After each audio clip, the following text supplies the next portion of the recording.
Innal hamdalillah nahmaduhu wa nasta'inuhu wa nastaghfiruh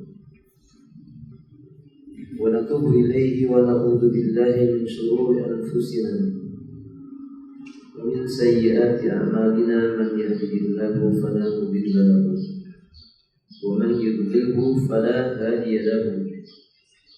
Asyhadu an la ilaha illallah wahdahu la syarika lahu wa asyhadu anna Muhammadan abduhu wa rasuluhu. Allahumma shalli ala Muhammadin wa alihi wa ashabihi wa man tabi'ahum bi ihsanin ila yaumil din, amma ba'du. Semangat yang dimuliakan Allah, kita melanjutkan membaca syarah Riyadhus Shalihin. Kita telah sampai kepada hadis yang panjang, hadis Ka'ab bin Malik. Sahih Bukhari sudah diterangkan dulu, sudah tahu. Jadi sekarang hadis yang ke? Baik, sudah dulu.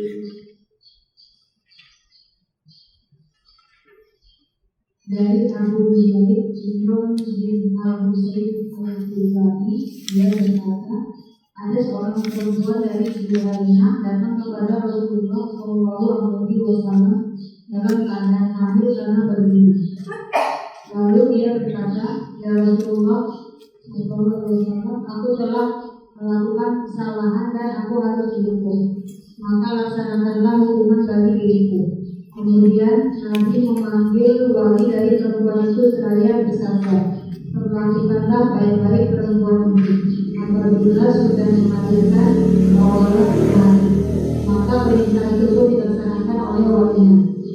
Kemudian setelah wanita itu melahirkan, dibawalah ke hadapan Rasulullah SAW dan beliau memerintahkan kepada perempuan untuk mengenakan pakaiannya dan belajar. Kemudian beliau menyalahkannya. Umar berkata kepada Rasulullah SAW, mengapa engkau menyalahkannya ya Rasulullah? Bukankah dia telah berzina? Beliau bersabda, sungguh dia benar-benar telah bertaubat. Dan seandainya taubatnya dibagi pada 70 orang penduduk Madinah, niscaya masih cukup. Mengapa kamu mendapatkan orang yang lebih utama daripada seseorang yang telah menyerahkan diri sepenuhnya kepada Allah yang Maha Kuasa lagi Maha Agung? Qala Imam Abu Zakaria Yahya ibn Sharaf An-Nawawi rahimahullah ta'ala. Berkata Imam An-Nawawi dalam kitabnya Riyadhus Shalihin, hadis yang ke-22, An Abi Nujayd, yakni bidam min nun wa fathil jim, Nujayd Imran ibni Al-Husayn Al-Khuzai radhiyallahu anhuma, anna imra'atan min Juhainah atat Rasulullah sallallahu alaihi wasallam wa hiya hubla min az-zina. Dari Abu Nujayd, tulisannya nun, jim, ya dan dal. Huruf nunnya dibaca dhammah, jimnya dibaca fathah, sehingga pembacanya Nujayd. Nama beliau adalah Imran putra Al-Husayn. Maksudnya dua orang ini adalah sahabat Nabi. Beliau Al-Khuzai radhiyallahu anhuma, semoga Allah meridhai keduanya. Anna, bahwasannya imra'atan, ada seorang wanita min Juhainah, berasal dari kampung namanya Juhainah, di salah satu kota Madinah, kampung di salah satu sudut kota Madinah. Atat Rasulullah SAW, datang menjumpai Rasulullah SAW, wahiyya hubla, dalam keadaan dia sedang hamil, minaz zina, akibat dari perbuatan zinanya. Faqalat, maka wanita ini berkata, ya Rasulullah SAW, asabtu haddan, kata beliau, aku melakukan sebuah perbuatan dosa yang mengharuskan adanya had. Had itu artinya hukuman bagi pelaku dosa tertentu. Faqimhu alayya, tolong tegakkan hukuman had itu atasku. Orang ini berbuat zina, dia mengakui perbuatan dosanya, dia minta untuk dihukum sesuai dengan hukumnya Allah. Fada'a Nabiyullah sallallahu alaihi wasallam waliyaha, maka Nabi Allah sallallahu alaihi wasallam pun memanggil wali dari wanita itu. Wali itu bisa jadi orang tuanya, bisa jadi pamannya, atau bisa jadi saudara laki-lakinya. Faqala, maka kemudian ia berkata, jadi sallallahu alaihi wasallam, ahsin ilaiha, berlaku baiklah kamu kepada wanita ini. Fa idza wada'at fa'tini, maka apabila nanti ia telah melahirkan janinnya, datangkan lagi kepadaku. Fafa'ala, walinya pun melakukannya. Fa'amara biha Nabiyullah sallallahu alaihi wasallam, maka Rasulullah sallallahu alaihi wasallam memerintahkan untuk ditegakkan hukuman rajam. Fasuddat alaiha siyabuha, ditanggalkan kainnya. Summa amaraha farujimat, dalam ayat yang lainnya ditanam. Kemudian Nabi memerintahkan dirajam, dilempar batu sampai mati. Ketika sudah dirajam meninggal, summa shalla alaiha, Nabi tetap menyolatkan jenazah wanita sahabiah tadi itu. Faqala lahu Umar, melihat Nabi demikian, Umar berkata kepada Nabi sallallahu alaihi wasallam, "Tusalla alaiha ya Rasulullah, wanita ini harus disumatkan wahai Rasulullah. Wa qad zanat, sedangkan dia ini kan benar-benar telah berbuat zina." Qala alaihi salatu wasalam, kata Nabi sallallahu alaihi wasallam, "Laqad tabat taubatan." Sungguh wanita ini telah bertobat dengan sebuah taubat. Lau kusiman, seandainya hasil taubatnya itu dibagi-bagi, baina sab'ina min ahli Madinati, di antara 70 orang yang tinggal di kota Madinah yang berbuat dosa, lawasi'atkum, itu mencukupi taubatnya ini atas dosa-dosanya orang 70 tadi itu. Wa hal wajadta afdalan min anjadat bi nafsiha lillahi azza wa jalla, adakah pernah engkau menjumpai wahai Umar wanita atau seseorang yang lebih utama dibandingkan dengan wanita yang telah bersungguh-sungguh ia menyerahkan dirinya kepada Allah azza wa jalla karena takut untuk disiksa, ya, dia ingin dihukum di dunia saja. Rawahu Muslim. Hadis ini dikeluarkan oleh Imam Muslim, tepatnya dalam kitab Sahih Muslim nomor hadisnya 1696. Pak Umar azanillahu yakum, beberapa hal yang kita perlu perhatikan dalam hadis ini. Pertama, di sana ada lafaz asabtu haddan. Arti asabtu haddan adalah ai fa'altu ma yujabul haddu. Aku telah mengerjakan sebuah perbuatan yang mengharuskan aku ini dihukum. Artinya itu. Asabtu haddan itu artinya aku mengerjakan sebuah perbuatan yang mengharuskan aku dihukum dengan hukuman had.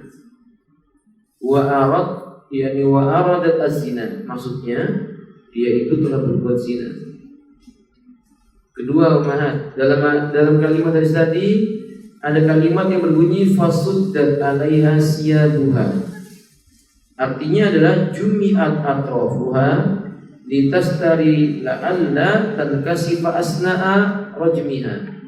Kain bajunya itu bukan ditanggalkan, tapi diikatkan lebih erat dan lebih kuat untuk menutupi jangan sampai anggota tubuhnya yang berupa aurat tersingkap ketika dilempar batu. Jadi ditutup dengan kain, dikuatkan supaya anggota tubuhnya itu yang berupa aurat tidak terlihat oleh orang yang merajamnya. Kemudian dalam hadis itu adalah lafaz kalimat lawasi'athum. Makna lawasi'athum itu artinya lakafathum, itu cukup fi raf'i asamihim, untuk menghilangkan dosa-dosa 70 orang yang ada di kota Madinah. Lafaz kalimat afdal artinya a'zam, lebih agung, lebih besar.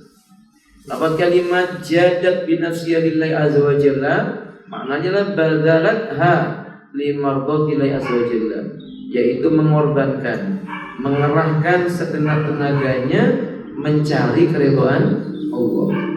Jadi hadis ini umat, kalau seandainya kita terangkan secara ringkas, di masa Rasulullah SAW ada para sahabiah. Di antara para sahabiah itu salah satunya ada wanita yang berasal dari Juhainah. Dan para sahabiah itu di antara darinya ada wanita Juhainah tadi datang menjumpai Nabi karena dia dalam kondisi hamil akibat perbuatan zina. Yang menakjubkan Nabi, wanita yang berbuat zina ini mengakui dosa-dosanya dan dia ingin dirajam oleh Nabi sesuai dengan aturan Islam. Harapannya Allah mengampuni dosa zinanya, lalu mendapatkan keridhaan Allah Subhanahu wa taala, karena dia tahu siksa di yaumil qiyamah itu jauh lebih berat dibandingkan dengan hilangnya nyawa di dunia untuk menebus dosa-dosanya. Maka Nabi pun memanggil walinya supaya walinya memelihara dia dengan cara yang baik, kemudian memperlakukannya dengan jalan yang baik, tidak boleh menghinakannya.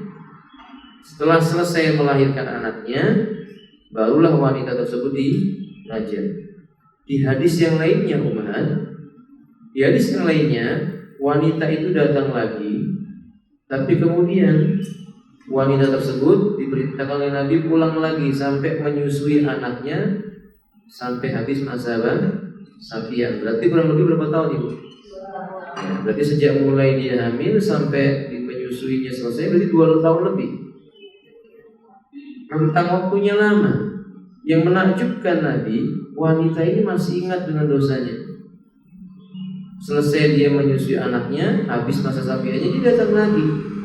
Itu yang disebut oleh Nabi SAW kepada Umar bin Khattab radhiyallahu taala dengan lafaz kalimat, hal wajadta, wahai Umar, apakah kamu pernah mendapati taubat afdhalan min anjadati bi nasiyallahi ta'ala, taubatnya seseorang yang lebih utama dan lebih agung dibandingkan dengan seorang yang telah bersusah payah mengerahkan segenap tenaganya menyerahkannya kepada Allah untuk dapat keridhaannya. Dia minta dirajam, dan dia dirajam kemudian meninggal dunia. Lalu kata beliau, setelah wafat mungkin orang mengira jasadnya hina karena wanita ini berbuat apa? Zina. Tapi ternyata malah disolatkan oleh siapa? Rasul. Beda dengan seorang yang pernah Nabi diminta menyolatkan, Nabi gak mau menyolatkan gara-gara punya apa itu? Utang. Yang tadi ini apa? Zina. Tapi dia taubat, bertobat kepada Allah SWT. Maka Nabi solatkan. Maka Umar terheran-heran, apa harus kamu solatkan ya Rasulullah? Kan dia ini dosanya dosa besar. Dosanya itu dosa perbuatan zina. Tapi kata Nabi SAW, wanita ini sudah taubat. Kalau taubatnya dibagi-bagi kepada 70 penduduk kota Madinah yang berbuat dosa, entah itu dosa besar atau dosa kecil, kalau taubatnya dibagikan ke 70 orang itu, dosanya 70 orang tadi diampuni. Innallaha tawwabur rahim. Ini menunjukkan bahwa Allah itu Maha penerima taubat dan Allah itu Maha penyayang. Apa yang bisa kita ambil faedah dari hadis ini? A'azani Allah wa iyyakum. Faedah yang pertama, qala ulama kita menjelaskan hadis tersebut menerapkan kepada kita al-mu'min muftanu sawa'a tawwa'a, al-mu'minu mufattanun tawwab idza farraqa fi janbillahi asra'a li tazkiyati nafsihi wa tadhiriha min dawsah al-ismi walau kana fihi halatu nafsi. Orang beriman itu ketika dirinya mengetahui melakukan sesuatu perbuatan dosa yang mewajibkan dia tobat, maka dia bersegera mencari cara untuk bisa bertobat dengan harapan diampuni dosa-dosanya. Yang penting jiwanya suci dari dosa, dari kotoran dosa, dan dia tidak peduli walaupun harus binasa di dunia. Yang penting diampuni dosa-dosanya. Ini orang beriman demikian. Nah, sifat orang beriman itu yang benar, perbuatan dosa yang dilakukan itu diingat-ingat. Jadi mukmin yang benar itu bukan mengingat-ingat kebaikan yang dia lakukan, karena dia yakin kalau yang namanya kebaikan Allah tidak akan mungkin menyia-nyiakan perbuatan baiknya. Allah katakan dalam Al-Quran, Innallaha la yudhi'u ajral muhsinin. Ayat yang lainnya berbunyi, Inna la nudhi'u ajral muhsinin. Kami tidak akan menyia-nyiakan ganjaran yang pantas diberikan kepada orang yang berbuat kebaikan. Tapi jadi masalahnya adalah perbuatan dosa. Ketika perbuatan dosa itu dilakukan, yang dia tahu Allah pasti menghukum, dan gak ada manusia yang sanggup menerima hukumannya Allah Azza wa Jalla. Bukankah Allah telah mengingatkan di yaumil qiyamah, yauma la yanfa'u malun wala banun, hari di mana tidak bermanfaat lagi harta benda milik seseorang dan anak keturunan. Artinya dia tahu bila dia suatu saat menebus dengan semua hartanya, bahkan dia serahkan anak, istri atau suaminya untuk menebus dirinya, itu nggak bisa. Di yaumil qiyamah nggak bisa buat menebusnya. Nggak bermanfaat lagi harta, nggak bermanfaat lagi anak keturunannya. Sementara dosanya harus dibersihkan. Kalau nggak dibersihkan dia nggak ke surga sampai bersih. Maka Allah katakan, illa man atallaha biqalbin salim, kecuali yang datang kepada Allah membawa hati yang bersih dari kotoran-kotoran dosa-dosa dan maksiat. Maka ini yang mendorong wanita tadi, pedihnya siksa, besarnya ancaman di yaumil qiyamah, takutnya dengan neraka, kecintaannya dengan keridhaan Allah, ketulusan keimanannya, itu enggak menggentarkan jiwanya untuk taubat, walaupun konsekuensinya harus mati. Konsekuensinya harus mati. Ini nasihat buat kita. Bila kita harus bertobat dari sebuah dosa yang ternyata dosa itu mengharuskan kita mati, berpisahnya ruh dari jasad kita, itu nggak apa-apa. Karena berpisahnya ruh dari jasad itu bukan akhir dari segalanya.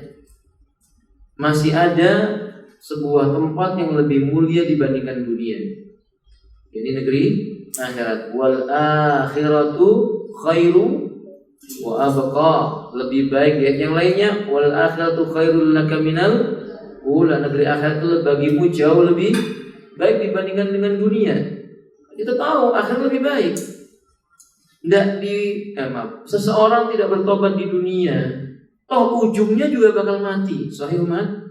Ada orang misalnya berbuat zina, dia nggak tobat, tetap mati nantinya.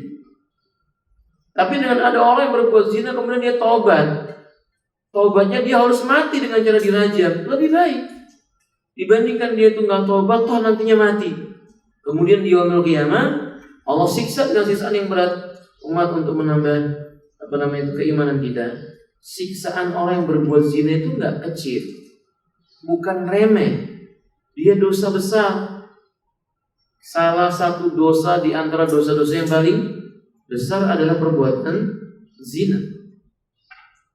Maka Allah mengatakan dalam Al-Quran, wala taqrabuz zina, jangan pernah kamu mendekati perbuatan zina. Apa maksudnya teman? Mendekati jalan-jalan yang mengantarkan kepada zina itu nggak boleh. Kata para ulama, jalan yang untuk mendekatkan zina itu banyak. Di antaranya dua perkara itu. Satu, pandangan mata. Makanya Allah dalam Al-Quran mengatakan, Kullil mu'minina, hai Muhammad sallallahu alaihi wasallam, katakanlah kepada orang-orang yang beriman, laki-laki yang beriman, untuk apa? Ayyaguddu min absarihim, supaya laki-laki yang beriman itu menundukkan apa? pandangannya, tidak memandang wanita yang bukan mahramnya dengan sengaja. Ali bin Abi Thalib bertanya kepada Nabi an-nadhril faji'ah, bagaimana hukumnya memandang wanita tidak sengaja? Kata Nabi, la tattabi nadratan bin nadratin. Jangan kamu ikuti pandangan yang tidak sengaja dengan pandangan yang berikutnya. Kenapa begitu, Umar? Karena para ulama menjelaskan, innaman nadharu sahmun min sihamis sayatin. Sesungguhnya pandangan mata itu salah satu panah yang telah dilepaskan di antara panah-panahnya syaitan. Ini Bu pernah dengar toh istilah orang Indonesia, dari mata jatuh ke neraka, tadi itu ya. Dan ini akibatnya. Makanya umat azanil wa yakum, ini poin pertama yang menyebabkan dosa dalam perbuatan zina. Yang kedua apa umat? Khalwat. Tahu khalwat umat? Apa khalwat? Berduaan dengan laki-laki yang bukan mahramnya.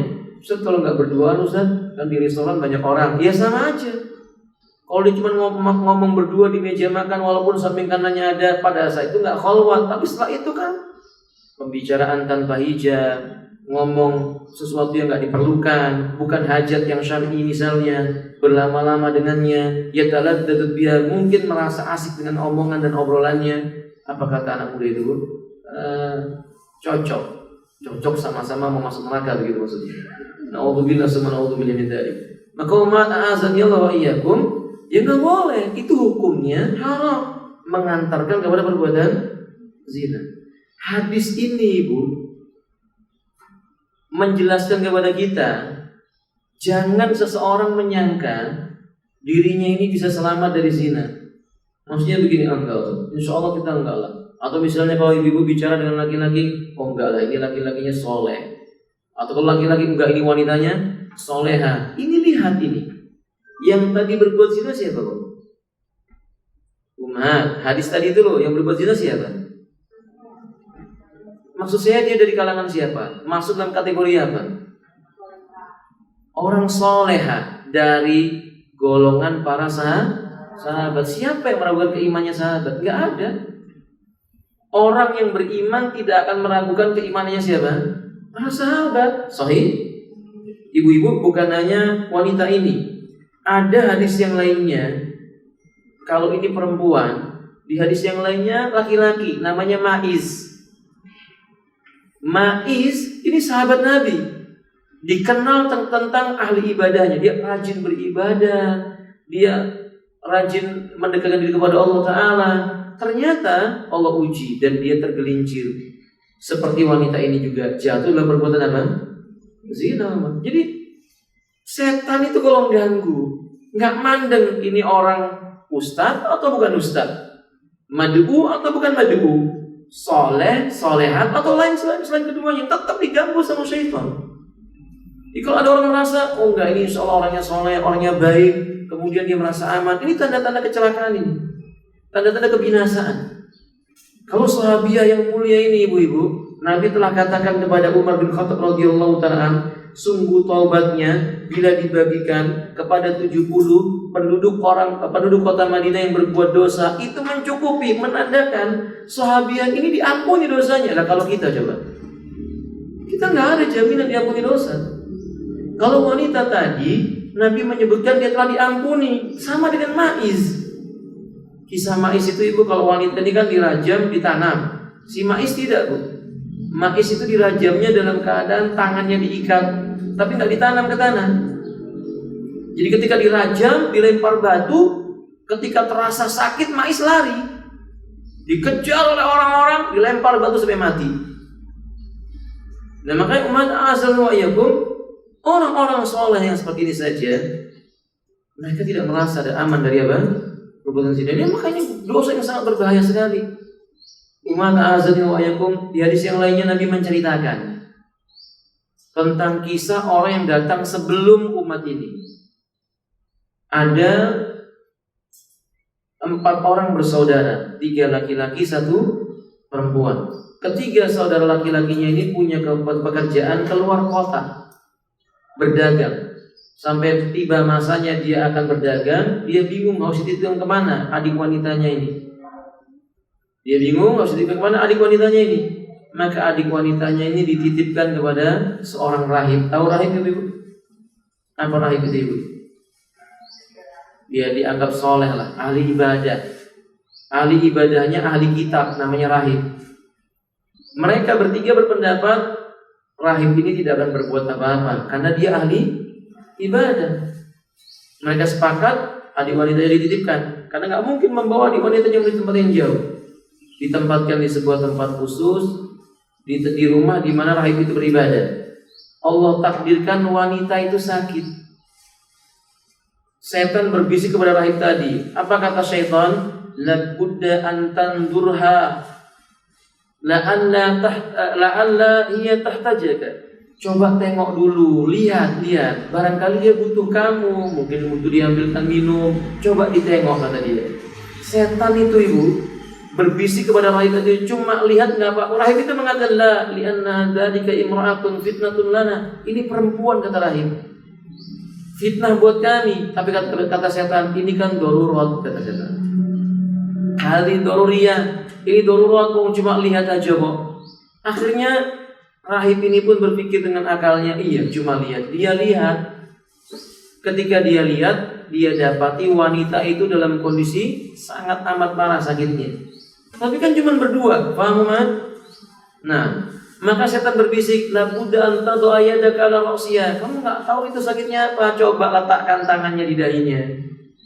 Apa kata si rahib tadi? La hadis sebabud doror. Ini bisa lebih mudarat lagi kalau begitu. Kata setan, enggak, ini doruri, nggak apa-apa.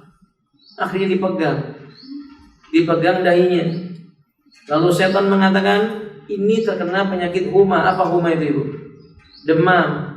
Kamu harus memeluk dia sebagai obatnya, dipeluk. Terjadilah perbuatan apa? Zina. Coba lihat ini ibu. Ini lihat, setan itu kalau menggiring orang berbuat kepada perbuatan hina, itu pelan-pelan. Sedikit demi sedikit.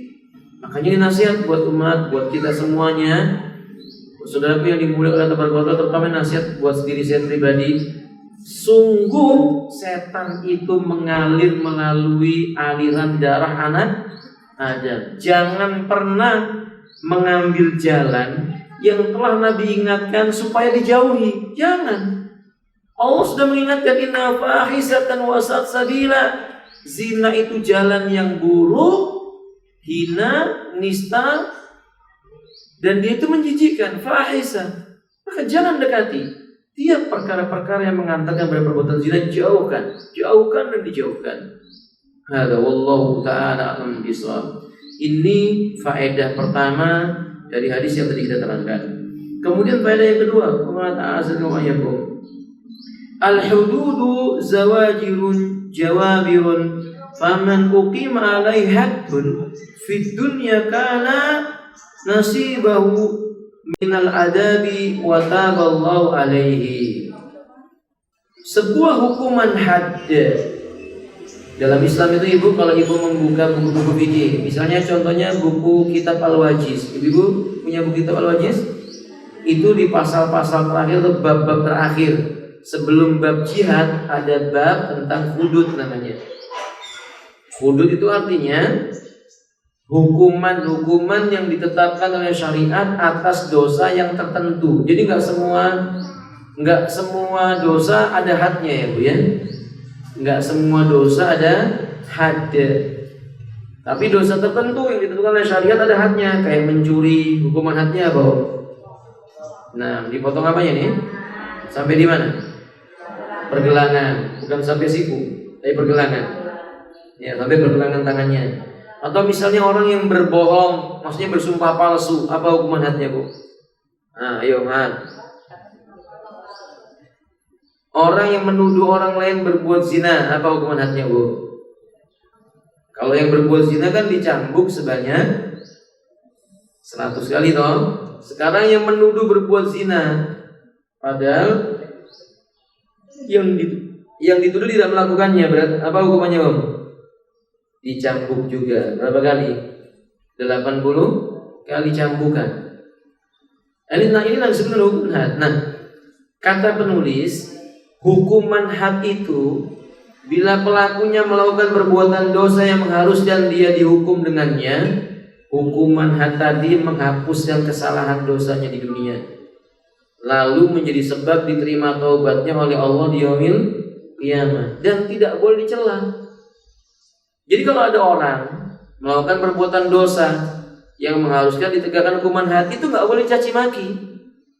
Paham? Nggak boleh caci maki, karena boleh jadi dosanya sudah diampuni oleh siapa? Allah. Maka dalam hadis yang lainnya, wanita Ghamidiyah. Kalau tadi kan sahabat wanita apa? Juhainah ya. Yang ini wanita Ghamidiyah yang lainnya, Bu. Ada wanita Ghamidiyah sama datang kepada Nabi minta dirajam karena dia berbuat zina. Ketika itu Nabi berkata, pulanglah engkau. Kata wanita ini, barangkali kamu menyangka yang kulakukan ini cuma seperti yang kau jumpai pada Ma'is. Tidak, kata wanita ini, saya ya Rasulullah ada bukti. Kalau Ma'is nggak ada bukti. Ditanya oleh Nabi, buktinya apa? Maka beliau menjawab, di antara buktinya adalah, kata wanita tersebut, saya hamil dan tidak memiliki apa? Pasangan hidup. Oh, berarti zina. Nah, wanita itu demikian. Nah, umat pun akhirnya dirajam juga oleh Nabi SAW dengan ketentuan yang telah ditetapkan oleh syariatnya Allah Azza wa Jalla. Nah, dosanya ketika dia dirajam, maksudnya ketika dia dirajam, darahnya itu dilempar batu keras, lalu darahnya itu terpercik mengenai baju orang yang melempar. Anda bisa bayangkan berarti melemparnya keras sekali itu. Karena begitu dilempar, kena kepalanya, pecah, darahnya langsung menculat mengenai yang melempar. Dan memang ketika mengerajam wanita yang berbuat zina atau laki-laki yang berbuat zina itu nggak boleh ada kasih sayang. Ya betul-betul dia dirajam. Nah, ke umat azmayakum. Lalu ada sahabat yang melempar tadi itu sampai darahnya muncul tadi itu mengenai pakaiannya. Dia berkata, dammu imra'atin khabisah. Ini darah wanita yang menjijikkan. Begitu. Kata Nabi, mahlan biqaulik, tunggu, jangan sembarangan kamu kalau bicara. Ini wanita jika taubatnya dibagikan kepada 70 penduduk kota Madinah, diterima oleh Allah taubat mereka itu. Nah, ini menunjukkan apa umat azmayakum? Tidak boleh mencela orang yang sudah mengakui perbuatan apa? Dosa. Dia ingin bertobat kepada Allah, karena boleh jadi taubatnya itu menjadikan dia lebih mulia dibandingkan orang lain. Sangat boleh jadi. Setelah itu umat, Anda lihat Nabi pernah mengatakan, innallaha la yanzuru ila suwarikum wala ila amwalikum. Allah tidak melihat kepada bentuk tubuh kalian, harta benda kalian. Artinya Allah nggak melihat apa yang zahir, tidak. Walakinnallaha yanzuru ila qulubikum.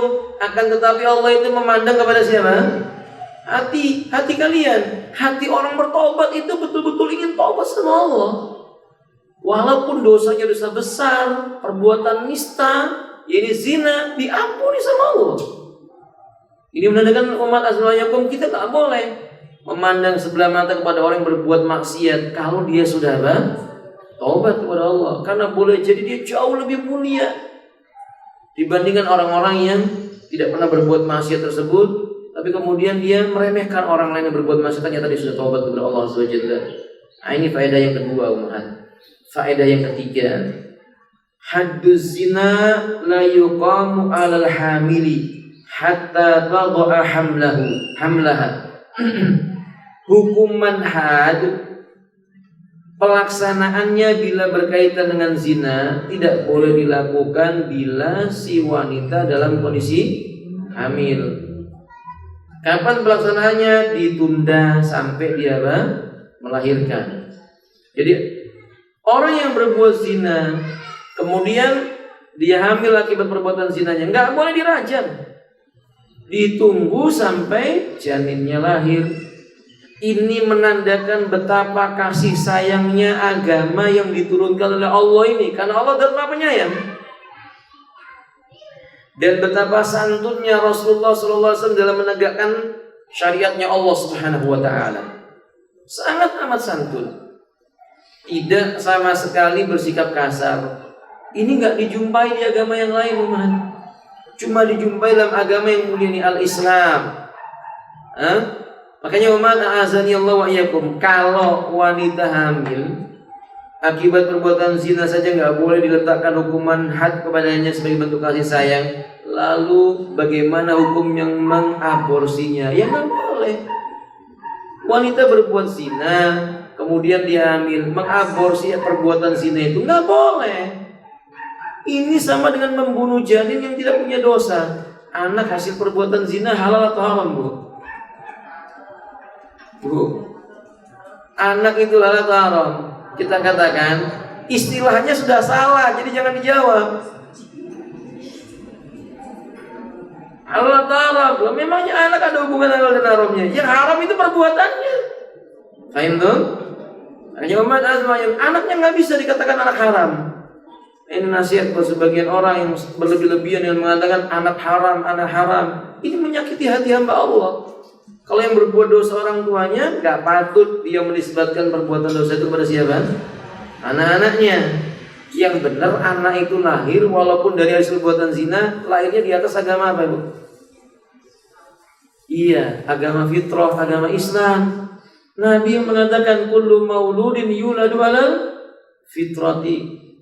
Tiap anak yang lahir di muka bumi ini dilahirkan di atas agama fitrah, agama Islam. Yang nggak boleh dicela, nggak boleh dicaci maki, nggak boleh didiskreditkan, kecuali apa-apa yang telah Allah tentukan. Misalnya anak hasil zina tidak mendapatkan apa? Warisan dari ayahnya yang menzinai ibunya. Ya kalau dari ibunya dia dapat, dari anak ibunya. Atau contoh yang lainnya, anak hasil perbuatan zina tersebut tidak bisa ayahnya menjadi wali bagi siapa? Dia. Kalau dia anak wanita, nanti ketika dia menikah gak bisa nasabnya kepada ayahnya, gak bisa pula dinikahkannya. Kalau ini ketentuan dari Allah Subhanahu Wa Taala. Tapi kalau mahram bukan Ustaz, ya mahram, Ibu. Anak hasil zina itu mahram bagi bapaknya. Memang sebagian ulama yang berpendapat bukan mahram, bahkan boleh dinikah. Tapi ini pendapat gharib, pendapat yang kuat yang mengatakan dia mahram. Fahim tuh? Nah, sebab itu maka azanillahu tidak boleh menggugurkan anak hasil perbuatan zina, itu nggak boleh. Kalau alasannya nanti menimbulkan aib, Ustaz. Lah zinanya sudah aib. Lihat sahabat tadi itu, Mat. Dia berbuat dosa, dia nggak malu mengakui perbuatan apa? Dosa. Karena dia tahu Allah Maha Penyayang, Allah Maha Pengampun. Berarti apa, Ibu? Faedah berikutnya, faedah yang keempat atau yang kelima, Allah melarang orang yang berbuat dosa itu putus asa. Allah melarang itu. Allah membenci manusia yang telah jatuh dalam perbuatan dosa, kecil maupun besar, putus asa, nggak boleh. Allah katakan la tai'asu min rahmatillah. Jangan kamu berputus asa. Dalam ayat yang lainnya la taqnatu min rahmatillah. Jangan kamu berputus asa dari rahmatnya Allah Subhanahu wa taala. Di ayat yang lain Allah katakan qul ya ibadiyalladzina asrafu ala anfusihim la taqnatu min rahmatillah innallaha yaghfiru dzunuba jami'a. Katakan hai Muhammad, Allah berkata, hai hamba-hambaku yang telah melampaui batas, berbuat zalim kepada dirinya sendiri, berbuat maksiat, jangan putus asa dari rahmatnya Allah. Sesungguhnya Allah itu mengampuni segala macam dosa. Dia dosanya apapun, yang penting dia taubat. Berarti ini faedah yang keenam, ini keutamaan taubat. Faedah yang kelima, ini keutamaan taubat, teman. Keutamaan orang itu bertobat kepada Allah selama belum terbit matahari dari maghrib atau barat, dan sebelum nyawa sampai di kerongkongan. Allah akan terima taubat kalau orang itu berkata, Allahumma inni tubtu ilaika taubatan nasuha. Ya Allah, aku taubat kepada Engkau dengan taubat nasuha. Lalu syarat-syaratnya terpenuhi, diampuni sama Allah SWT. Diampuni oleh Allah SWT. Ada wallahu ta'ala alam bisawab. Faedah yang keenam atau yang ketujuh, yang keenam atau ketujuh, Ibu? Faedah yang keenam.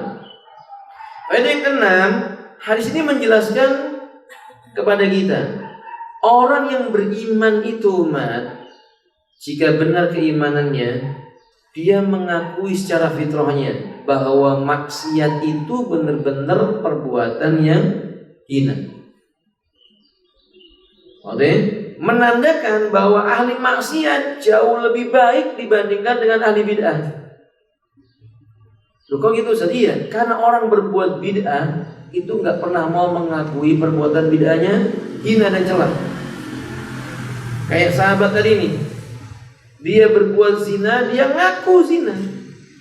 Dan semua manusia di muka bumi ini gak ada yang mengatakan zina itu baik. Semua mengatakan zina itu apa?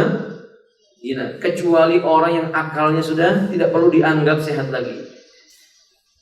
Kayak orang-orang Syiah yang mengatakan mut'ah itu baik. Na'udzubillah summa na'udzubillah min dzalik.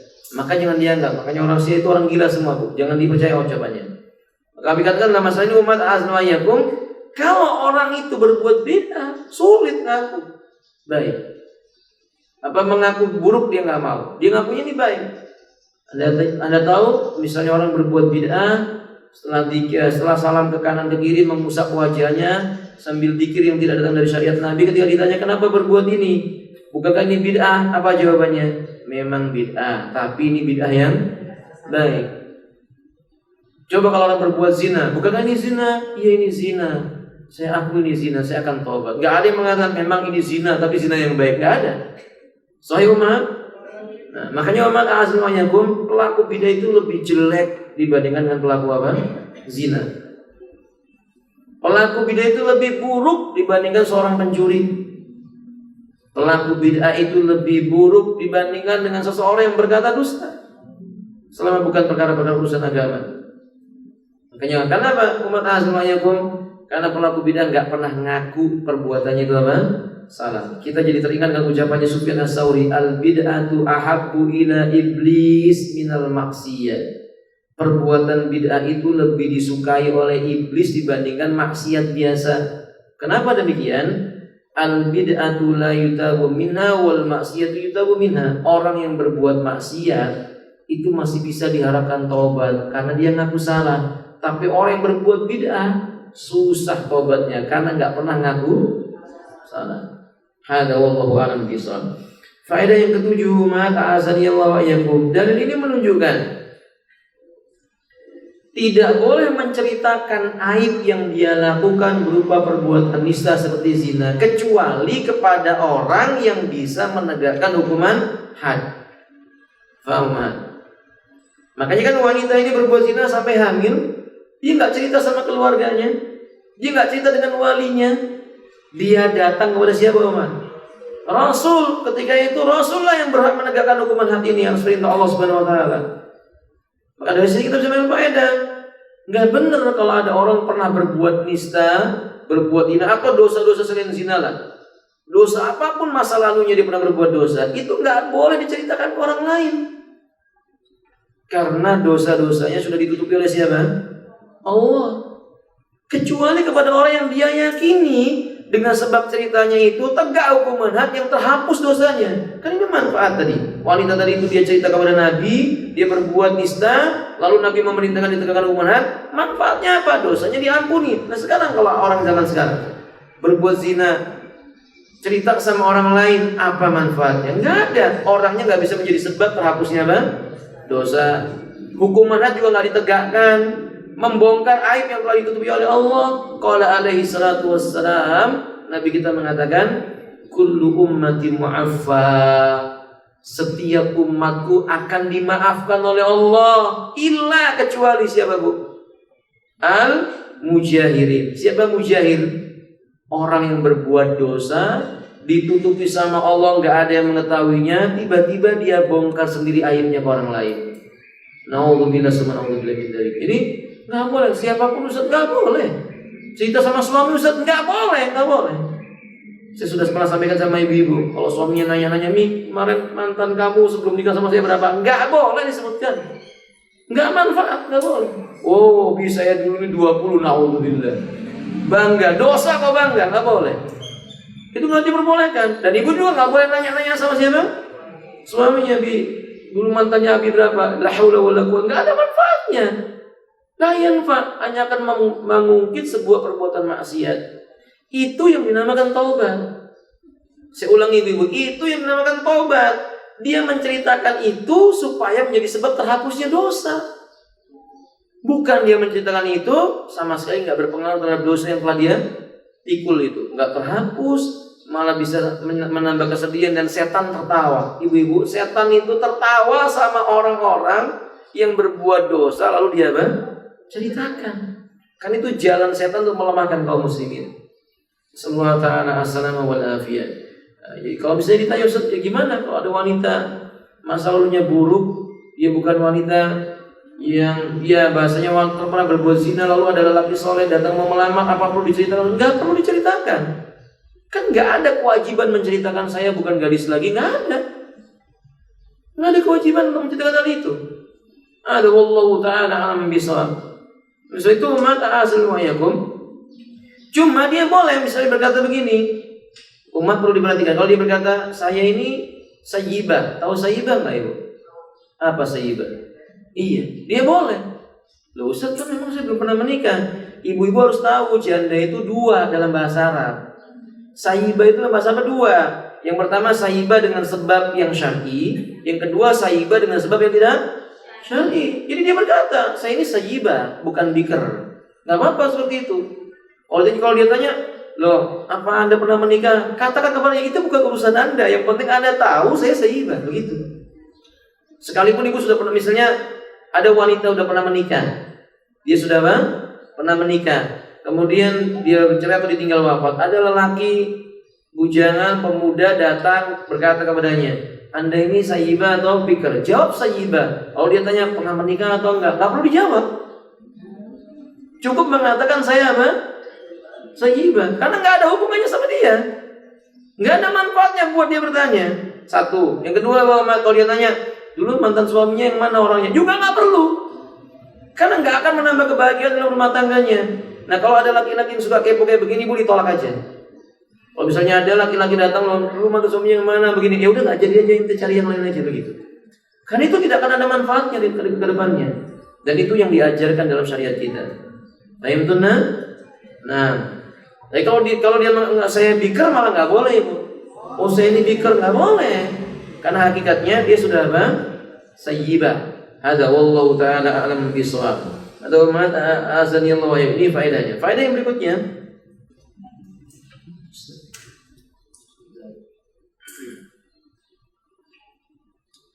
hadis yang mulia ini umat azan yang Allah menjelaskan kepada kita wajib seorang wali membela wanita yang dia berwali dengannya.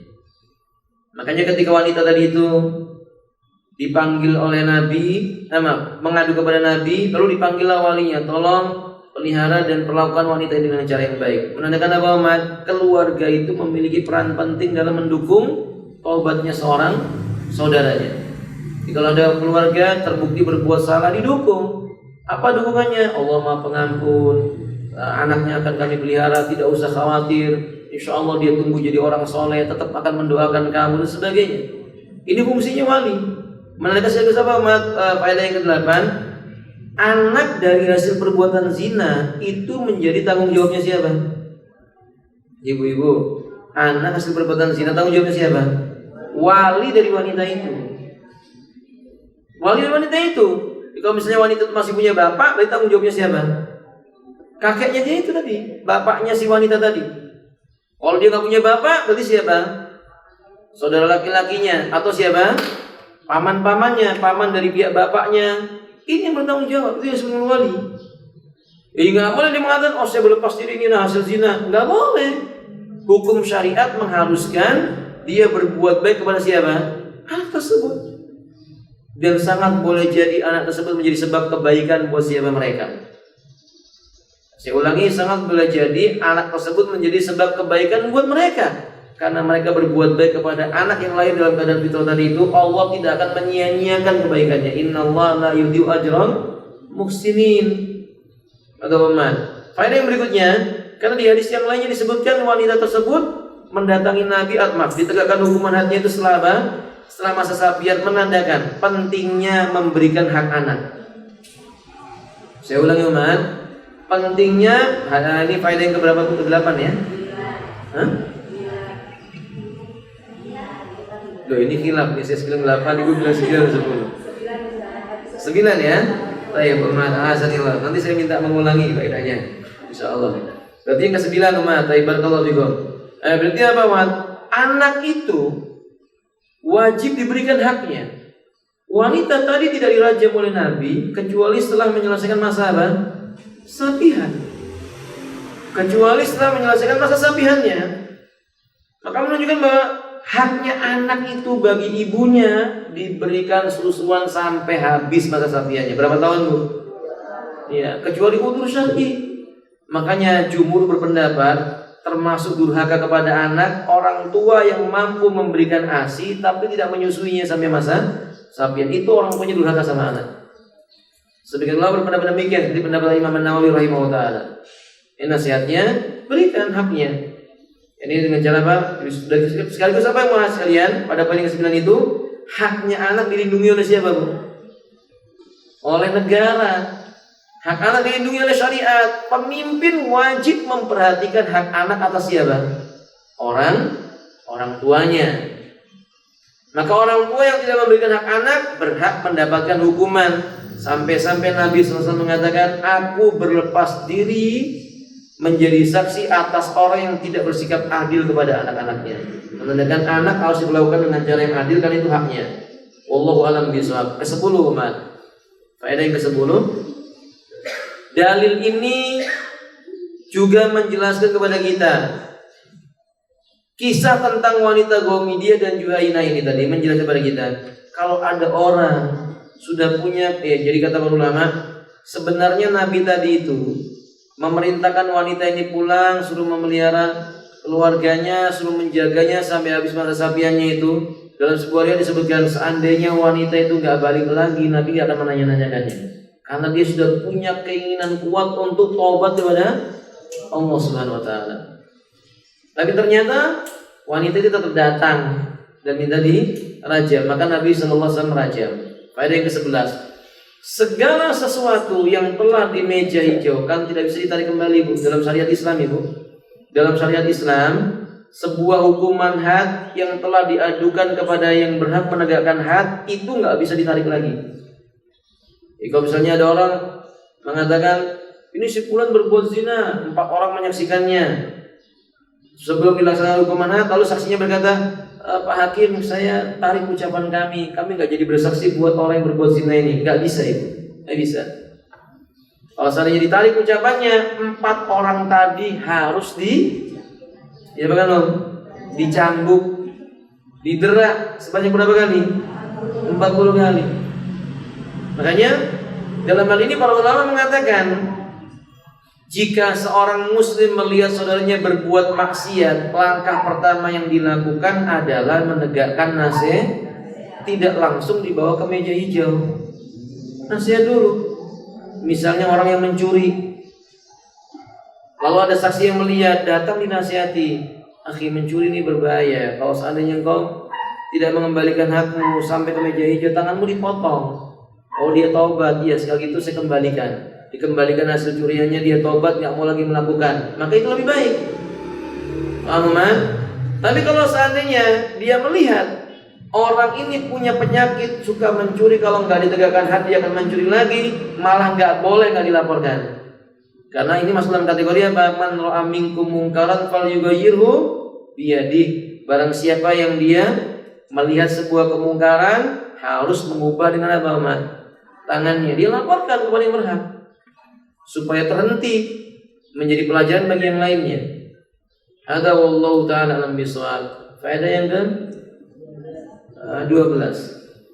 Dalil ini sebenarnya banyak faedahnya, mungkin kita coba sampai poin ini, Umat.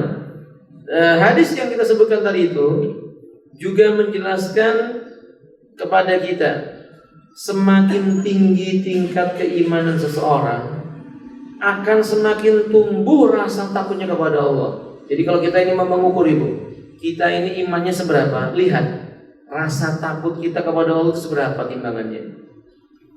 Kalau kita tahu negeri akhirat itu berat siksanya, lalu kita tumbuh ketakutannya, itu tanda-tanda kita beriman kepada Allah dengan keimanan yang kuat. Kayak wanita ini nggak mungkin, Bu, wanita ini imannya lemah. Kalau tidak punya iman yang kuat, dia berani datang kepada Nabi supaya nyawanya, tubuhnya dirajam supaya nyawanya sampai mati. Nggak ada.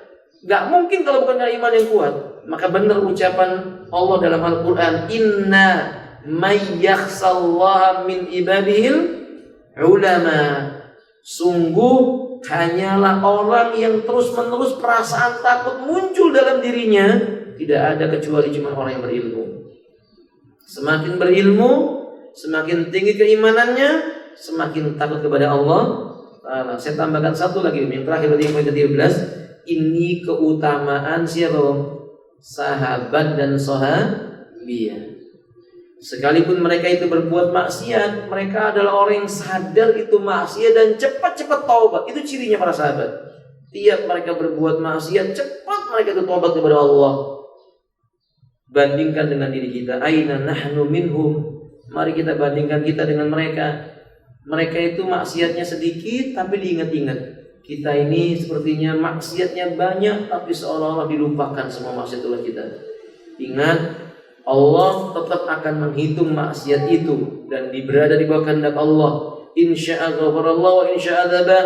Kalau Allah mau, Allah akan ampuni. Tapi ingat, kalau Allah mau, Allah akan siksa dan Allah akan adab. Dan Allah mengatakan, "Faman ya'mal mithqala dzarratin khairan yarah wa man ya'mal mithqala dzarratin syarran yarah." Wallahu ta'ala a'lamu bis-shawab. Nah, ibu-ibu, sampai di sini materi pembahasan kita.